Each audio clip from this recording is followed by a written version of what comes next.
Okay, नमस्कार दोस्तों, आप सब कैसे हैं। मैं आशा करता हूं कि आप स्वस्थ होंगे, अच्छे होंगे। तो आज हम मौलिक अधिकारों में आगे बढ़ते हैं। मौलिक अधिकारों का मोस्ट इम्पोर्टेंट टॉपिक धार्मिक अधिकार, राइट टू रिलीजन। ये आर्टिकल जो हम पढ़ेंगे, आर्टिकल 25 टू 28, अनुच्छेद 25 से अनुच्छेद 28 तक 1 बाय 1 वर्ड्स का मीनिंग क्लियर करते जाने हैं साथ साथ। किसी के अगर कोई डाउट्स होते हैं किसी स्टूडेंट के, वो कमेंट बॉक्स में लिखकर बताएं यूट्यूब में, तो कोई नहीं उसको भी सोल्व कर लेंगे। तो आज हम धार्मिक अधिकार पढ़ते हैं, अनुच्छेद 25 से 28 तक है। देखना 25 में क्या लिखा हुआ है, आर्टिकल नंबर 25। किसी भी व्यक्ति को अपने धर्म का प्रचार प्रसार और उसका पालन करने का पूर्ण अधिकार होगा। कोई भी व्यक्ति है, व्यक्ति का मतलब ये हुआ कि विदेशी भी हो सकते हैं, भारतीय भी हो सकते हैं, उसको अपने धर्म का प्रचार प्रसार उनका पालन करने का पूर्ण अधिकार होगा। लेकिन किसी भी व्यक्ति को फोर्सफुली दबाव देकर धर्म परिवर्तित नहीं कराया जाएगा, ये एक दंडनीय अपराध हो जाएगा, है ना। एक आयस में सिखों द्वारा कृपाण रखना उनका धार्मिक अधिकार है ना, रिलीजन का एक राइट्स है। कृपाण क्या होती है, देखना एक चाकू होता है, कृपाण, ये दोनों अलग अलग होती हैं, ये कभी एक ही समझ आती है ना। चाकू क्या होगा, चाकू तो शार्प होगा पूरा एक ही आगे तक, लेकिन जो कृपाण होगा उसकी आगे से जो चोंच होगी, एक नोक, वो मुड़ी हुई होगी, कृपाण। तो सिखों द्वारा कृपाण रखना उनका एक धार्मिक अधिकार होगा, ठीक है जी। और एक क्वेश्चन आया है उत्तराखंड 2006 में, पीसीएस में क्वेश्चन है यह कि हिंदू शब्द के अंतर्गत क्या क्या आते हैं। जैन, बौद्ध, सिख इत्यादि, ये सिख धर्म, हिंदू धर्म के अंतर्गत आएंगे। 2006 में पीसीएस उत्तराखंड में क्वेश्चन पूछा गया है, हिंदू शब्द के अंतर्गत क्या क्या हैं, बौद्ध, जैन और सिख, ये उसी के अंतर्गत आते हैं। तो ये आर्टिकल नंबर हम 25 में पढ़ेंगे सारा, ओके, है ना। किसी भी व्यक्ति को अपने धर्म का प्रचार प्रसार करने का पूर्ण अधिकार होगा। जैसे सिखों द्वारा कृपाण रखना उनका धार्मिक अधिकार है, सिखों द्वारा कृपाण रखना। किसी भी व्यक्ति को धर्म संप्रदाय दबाव देकर, छल कपट करके, उसको लालच देकर धर्म परिवर्तित कराना एक दंडनीय अपराध होगा, है ना, ध्यान दीजिएगा इस बात पर। आर्टिकल नंबर 26 में क्या है, कोई भी व्यक्ति धार्मिक आधार पर, है ना, या अल्पसंख्यक संप्रदाय के आधार पर कोई भी मंदिर, मस्जिद, मकतब, मदरसे, मठ, आश्रम की स्थापना कर सकता है ना। जैसे मकतब होते हैं जहाँ पर ये धार्मिक शिक्षा दी जाएगी, एक ये इनकी स्थापना कर सकता है और उनका प्रबंधन और निर्देशन कर सकता है। उसका मैनेजमेंट वो कैसे रेगुलेट होगा, वो स्वयं उसकी जिम्मेदारी है ना। तो 26 में क्या, कोई भी व्यक्ति धार्मिक आधार पर मंदिर, मस्जिद, मदरसे, मठ और आश्रम, एक छोटा इसमें मकतब है ना, मकतब जहाँ पर मदरसे में पढ़ाई दी जाती है और वहाँ पर बच्चे भी अगर रहते हो, मकतब हो जाएगा। मकतब या आश्रमों की स्थापना कर सकता है, उनका प्रबंधन और निर्देशन स्वयं कर सकता है। मैनेजमेंट वहाँ का कैसे होगा, कैसे एडमिशन दिया जाएगा, कैसे सैलरी दी जाएगी टीचर्स को, उनका अपना प्रबंधन होता है। आगे 27 में, किसी भी धार्मिक अभिवृद्धि के लिए किसी भी व्यक्ति को टैक्स देने के लिए बाध्य नहीं किया जाएगा, है ना। इसको फिर से समझिएगा, किसी धार्मिक अभिवृद्धि के लिए टैक्स देने के लिए, कर टैक्स देने के लिए उसको बाध्य नहीं किया जाएगा, मजबूर नहीं किया जाएगा। देखना, एक टैक्स होता है और एक फीस होती है, एक कर होता है और एक शुल्क होता है। किसी भी धार्मिक अभिवृद्धि के लिए सरकार टैक्स नहीं लगाएगी, वो टैक्स एक्सेम्प्टेड हो जाएगा। टैक्स कब लगता है, सरकार जब हमें बिना सेवा के बदले हमारे ऊपर कोई इम्पोजिशन लगाती है, वो तो टैक्स हो जाएगा। और सरकार से जब हम कोई सेवा लेते हैं उसके बदले में जो हम देते हैं वो फीस होती है, वो शुल्क होता है।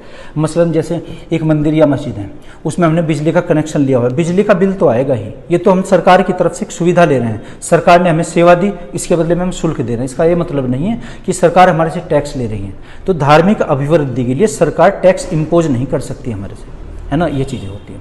सर कुछ लोग होते हैं जैसे धार्मिक आधार पर भंडारा आदि के लिए पैसे मांगते हैं सर। अच्छा, वो बाध्य कर सकेंगे। अच्छा, भंडारे के लिए। देखना, भैया पूछ रहे हैं कि भंडारे के लिए जो पैसा इकट्ठे करते हैं ना, जैसे गूगल में लिखते हैं गूगल भंडारा कहाँ चल रहा है देखना, वो हमारी अपनी श्रद्धा होती है, वो तो प्राइवेट व्यक्ति हैं। प्राइवेट व्यक्ति टैक्स नहीं लगाएगा किसी पर, टैक्स जो लगाती है वो सरकार लगाती है, वो सरकार की तरफ से नहीं होता। मान लो कहीं भंडारा है, कोई भी ऐसा प्रायोजन किया हुआ है, उसके लिए वो तो हमारी श्रद्धा है कि हम कितने देंगे। उनको ऐसे ही जैसे रसीद देते हैं हमें, कि वो पर्ची देते हैं कि 101 दिया है, 501 दिया है, वो तो एक दान होता है, ये डोनेशन होती है। डोनेशन अपनी इच्छा से, अपने विवेक से दिया जाता है, अपनी श्रद्धा है कितना ही दे सकते हैं, सरकार की तरफ से बाध्यता है नहीं, ठीक है जी। ओके, आगे बढ़ते हैं।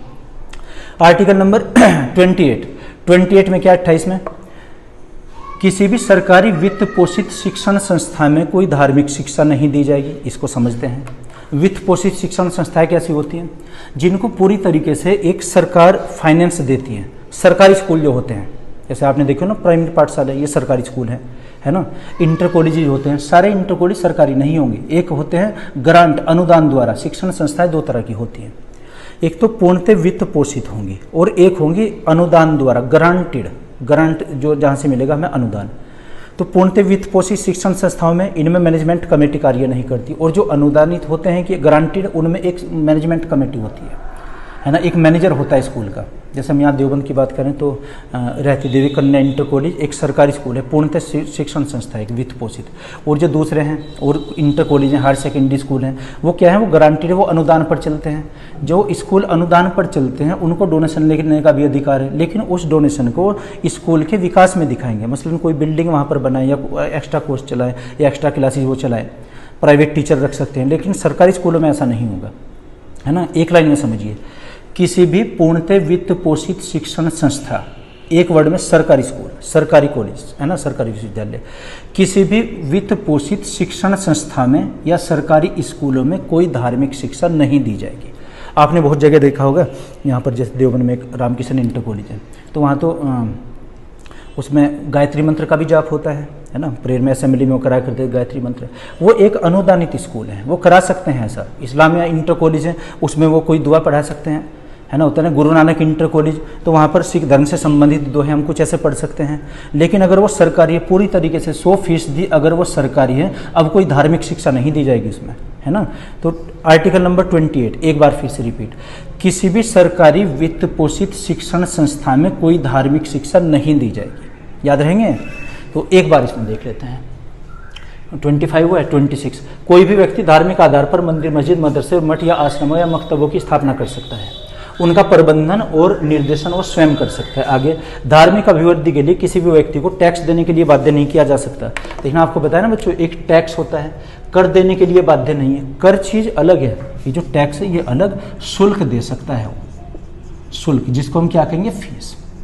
हमने बिजली का कनेक्शन लिया, एक मंदिर में, मठ में बिजली का कनेक्शन है हमारे, उसकी तो फीस देनी पड़ेगी। हाँ, सरकार विशेष कंडीशन में कोई सब्सिडी दे, कुछ भी हमारा माफ़ कर सकती है बिल, वो एक अलग चीज़ है ना। टैक्स नहीं लगेगा हमारे ऊपर, हम फीस देंगे। पूर्णतः वित्त पोषित शिक्षण संस्था, आर्टिकल नंबर 28, सरकारी स्कूलों में पूर्णतः वित्त पोषित शिक्षण संस्थान, इनको एक वर्ड में हम कहेंगे सरकारी स्कूलों में। किसी सरकारी विद्यालय में, स्कूल या कॉलेज में कोई धार्मिक शिक्षा नहीं दी जाएगी। तो बच्चों, मैं आशा करता हूँ कि आपकी समझ आया होगा। अगर फिर भी नहीं तो आप कमेंट बॉक्स में लिख कर बताइएगा हमें। Okay, thank you.